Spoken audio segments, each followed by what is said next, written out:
కష్టపడి తయారు చేసిన చైన్ని నా చేతులారా నేనే కట్ చేయాల్సి వస్తుంది. ఇన్విజిబుల్ చైన్ విషయంలో ఎంత చిన్న పొరపాటు జరిగినా కూడా దాన్ని కట్ చేసేసి మళ్ళీ తయారు చేయడం తప్ప వేరే ఆప్షన్ ఉండదు. అంటే రిపేర్‌కి మన దగ్గర పాసిబిలిటీస్ ఉండవు. ఎందుకంటే లాక్ బీడ్స్‌తో లాక్ చేసేస్తాం కదా! సో, ఇక్కడ చైన్ లెంత్ నేను 17 ఇంచెస్ తీసుకుంటున్నాను. So, depending upon the person మనం చైన్ లెంత్ అనేది తీసుకుంటాం. 14 ఇంచెస్ నుంచి 18 ఇంచెస్ వరకు షార్ట్ చైన్ లెంత్‌ని మనం తీసుకుంటాం అనమాట. సో, ఫర్ మీ నాకు మరీ టైట్‌గా ఉన్న నేను ఊపిరి పీల్చుకోలేను కాబట్టి నాకు కొంచెం షార్ట్‌గా కావాలి. అట్ ద సేమ్ టైమ్ ఫ్రీగా ఉండాలి నెక్‌కి. సో, కింద మీకు ఈ రిఫరెన్స్ వీడియో వస్తుంది కదా! మనం 17 ఇంచెస్ లెంత్ తీసుకుంటే ఇలా వస్తుందనమాట. సో, ఇన్విజిబుల్ చైన్‌లో ఫస్ట్ స్టెప్ ఎప్పుడు కూడా ప్యాచ్ ప్రిపరేషన్ ఉంటుంది. ఎందుకంటే ముందు ప్యాచ్ మనం ప్రిపేర్ చేసుకోవాలి. అవి డ్రై అవ్వాలి. మనం వాటిని కట్ చేసి రెడీ పెట్టుకున్న తర్వాతే చైన్ ఈజీగా చేసేయచ్చు. వితిన్ 5 మినిట్స్‌లో చేసేయచ్చు. బట్ ప్యాచ్ డ్రై అవ్వడానికి మినిమం 12 అవర్స్ అయినా మనం టైం ఇవ్వాలి. సో, ఇక్కడ ప్యాచ్‌తో పాటు నేను వ్యాక్స్ షీట్‌ని కూడా ముందే అటాచ్ చేసేస్తాను. రెండూ ఒకేసారి డ్రై అయిపోతే కటింగ్ టైంలో నాకు టైం అనేది కలిసొస్తుంది కదా! సో, ప్యాచెస్ కట్ చేయడం గురించి కూడా చాలామందికి చాలా డౌట్స్ ఉన్నాయి. సో, ప్యాచ్‌ని కట్ చేయాలంటే ముందు దాన్ని కంప్లీట్‌గా డ్రై అవ్వనివ్వాలి. ఈవెన్ మనం B7000 గ్లూ యూజ్ చేసినా సరే అది కంప్లీట్‌గా డ్రై అవ్వడానికి 10-12 అవర్స్ టైం పడుతుంది.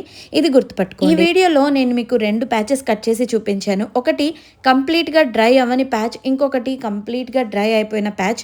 రెండిటికి వేరియేషన్ ఏంటో మీరే చూడొచ్చు. మనకి కంప్లీట్‌గా డ్రై అయిపోయిన ప్యాచ్ ఈజీగా కట్ చేయగలం. కానీ కంప్లీట్‌గా డ్రై అవ్వని ప్యాచ్‌ని కట్ చేస్తున్నప్పుడు గ్లూ అనేది కంప్లీట్‌గా కట్టర్‌కి అంటుకుపోయి చాలా ఇబ్బంది క్రియేట్ చేస్తుంది. అసలు కటింగ్ కూడా ప్రాపర్‌గా అవ్వదు. ప్యాచ్‌ని లాగుతున్నప్పుడు ఆ గ్లూ వల్ల మొత్తం ప్యాచ్ అంతా డిస్టర్బ్ అయ్యే ఛాన్సెస్ ఎక్కువ ఉంటాయి. కాబట్టి ప్రాపర్ డ్రైయింగ్ టైం అనేది మీరు ఖచ్చితంగా ఇచ్చి తీరాలి. ఈ విషయాన్ని మాత్రం ఎట్టి పరిస్థితుల్లో మర్చిపోవద్దు. ఈ హ్యాండ్‌మేడ్ జ్యువెలరీ గురించి మీరు ఎంత తెలుసుకుంటే అన్ని కొత్త విషయాలు మీకు తెలుస్తాయి. ఇంకా కొత్త కొత్త ఐటమ్స్ కూడా మీరు తయారు చేయొచ్చు. లైక్ ఇప్పుడు పెళ్ళిళ్ళ సీజన్ వస్తుంది కదా! పెళ్లి కొబ్బరి బొండాలు కూడా తయారు చేయొచ్చు. In case if you have any doubt దాని గురించి కూడా నన్ను కామెంట్స్‌లో అడగండి. నేను ఖచ్చితంగా మీ డౌట్స్‌ని క్లారిఫై చేస్తాను. సో, మనం ఈ ప్రాసెస్‌లో ఎన్నో విషయాలు నేర్చుకోవచ్చు. అది మనకి ఎన్నో రకాలుగా ఉపయోగపడుతుంది. ఎన్నో డబ్బులు మనకి సేవ్ చేస్తుంది. ఇన్ కేస్ మీరు బయట ఖర్చు పెట్టి కొనుక్కోవాలి అనుకున్నప్పుడు ఆ మెటీరియల్స్ ఏంటో నేను మీకు చెప్పేస్తే హ్యాపీగా మీరు సొంతంగా కూడా తయారు చేసుకోవచ్చు. ఇప్పుడు ఈ ప్యాచ్ చూసారా ఎంత ఈజీగా కట్ అయిపోతుందో.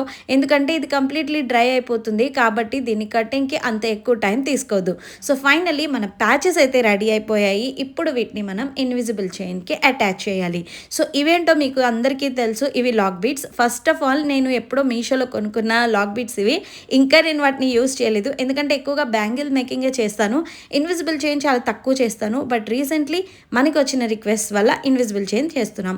సో, ఇప్పుడు మనం 17 ఇంచెస్ లెంత్ ఏదైతే మనం చైన్ తీసుకున్నామో ఇన్విజిబుల్ చైన్, సో దాన్ని మనం ఫస్ట్ లాక్ బీడ్ వేసి ఆ తర్వాత ప్యాచ్ వేసి మళ్ళీ లాక్ బీడ్ వేసి లాక్ చేసుకోవాలి. సో, దాన్ని సెంటర్లో వచ్చేలా చూసుకొని ఆ తర్వాత 2 ఎడ్జెస్ మెజర్ చేసుకొని కరెక్ట్గా సెంటర్లో ఈ ప్యాచ్ని అనేది మనం పెట్టుకోవాలన్నమాట. ఆ తర్వాత రిమైనింగ్ 2 సైడ్స్ కూడా నేను ఇందాక చేసిన మిస్టేక్ ఏంటో చెప్తాను. ఇప్పుడు మనం స్టెప్ 3లో ఉన్నాము. నేను చేసిన మిస్టేక్ ఏంటంటే ఒకదాని నుంచి ఇంకో ప్యాచ్‌కి మధ్యన డిస్టెన్స్ 2 ఇంచెస్ తీసుకున్నాను. అది చాలా బ్రాడ్‌గా అయిపోవడం వల్ల అది అంతగా బాలేదు. కాబట్టి మళ్ళీ కట్ చేసి ఒక ప్యాచ్ నుంచి ఇంకో ప్యాచ్‌కి మధ్య డిస్టెన్స్‌ని ఇప్పుడు నేను 1.5 ఇంచెస్‌లో తీసుకున్నాను. ఇప్పుడు ఇది నాకు పర్ఫెక్ట్‌గా వచ్చింది. ఈ ప్యాచ్ తయారు చేయడానికి నేను యూజ్ చేసిన raw materials 6K eye shape green colour kundans, glossy kundans and నేను క్లిప్ స్టోన్స్ని కూడా యూజ్ చేశాను. So, total 5 clip stones each 1 rupee పడింది. అలాగే ఈ కుందన్స్ అన్నీ కలిపి కూడా నాకు 3-4 రూపీస్ పడ్డాయి అనమాట. సో, ఇప్పుడు మనం ఫైనల్ స్టెప్కి వచ్చేసాము. అదే హుక్ అండ్ జంప్ రింగ్ని అటాచ్ చేసుకోవడం. సో, ఇటువంటి హుక్స్ అనేవి ఉంటే మీకు హ్యాపీగా మీరు లెంత్ని అడ్జస్ట్ చేసుకునే విధంగా కూడా యూజ్ చేసుకోవచ్చు. కాబట్టి ఇటువంటి హుక్స్ మీ దగ్గర ఉంటే వీటిని యూజ్ చేసుకోండి. సో, ఫైనల్గా వీటిని కూడా మనం లాక్ బీడ్స్తోనే లాక్ చేయాలి అనమాట. హుక్నైనా సరే జంప్ రింగ్నైనా సరే లాక్ బీడ్తోనే లాక్ చేయాలి. సో, మనం ఓన్లీ ఒక సింపుల్ జంప్ రింగ్ అండ్ ఒక ఎస్ హుక్తో కూడా మనం ఇన్విజిబుల్ చైన్ తయారు చేసుకోవచ్చు. లేదంటే బ్యాక్ సైడ్ మనం నెక్లెసెస్కి యూస్ చేస్తాం కదా, వాటిని కూడా యూస్ చేయొచ్చు. థ్రెడ్ టైప్ వస్తాయి కదా వాటి పేరేంటో నాకు తెలీదు. సో, ఈ టోటల్ ప్రాసెస్లో ఓన్లీ ప్యాచెస్ తయారు చేయడానికి తప్పితే ఇంకా దేనికి అంత ఎక్కువ టైం పట్టదు. ప్యాచెస్ తయారు చేయడానికి కూడా టైం పట్టదు. అది మనం చూస్ చేసుకునే డిజైన్ బట్టి ఉంటుంది. బట్ డ్రాయింగ్కి మాత్రం మ్యాక్సిమం టైం టైం ఇవ్వండి, అప్పుడే మీకు ఇన్విజిబుల్ చైన్ అనేది పర్ఫెక్ట్గా వస్తుంది. ఇది one of the most requested video, చాలామంది అడిగారు కాబట్టి చేశాను.